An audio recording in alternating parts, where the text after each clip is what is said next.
ये आगे कहाँ घर गटर घर के? ये देख खपरा पर तो जाते रहे, खपरा सिरा के घर के। ये कहाँ खपरा बजा था यार, 1000-1500 जबरन खर्चा, 150 रुपए झिल्ली। साला यहाँ झिल्ली जमाना चला थी। झिल्ली लगावे पानी नहीं चुहा है। रुक मैं कपड़ा पहन के आता था, चलबो दुकान। जा ना जल्दी का नाबे जा। दे भैया 1 किलो झिल्ली दे देगा। साले देख 150 रुपए का 1 किलो झिल्ली में पूरा तोर छानी छवा जी। कहाँ 1000 के खपरा लवात रहे। कम हो जाइए। कैसे नहीं हो बे। चा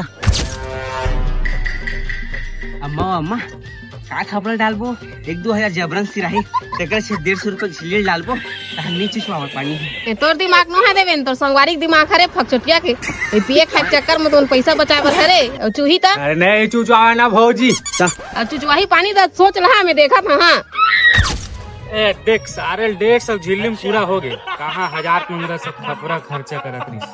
एक बुनी चूचवा हां ना देखा था, एको बुन तो चुचवा तब बता तू मला गुडू। नहीं चुचवा ना माँ, 1000-1500 रुपए बांच के तेला देख। ऊपर में सारा झिल्ली डाल दो, बच्चे वो खपरा डाल दो। कैसने बिछा गए दे कहो उसने तो उसने देख अब खपरा के अंदर में होगे पैरा, पैरा के अंदर में होगे झिल्ली। अब निपो रही चुचवा को कटनो पानी गिरा लागत तो है। 1500 बाज के नम्मा 1500 कुगरी खाबो, कुगरी सामान लगने वाला है वो। हां रे ला ले बे।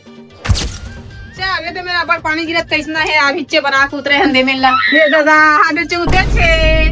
अम्मा तेरे कुगरी खाए पैसा। पानी बोर के छानी बना सब में चुका दे।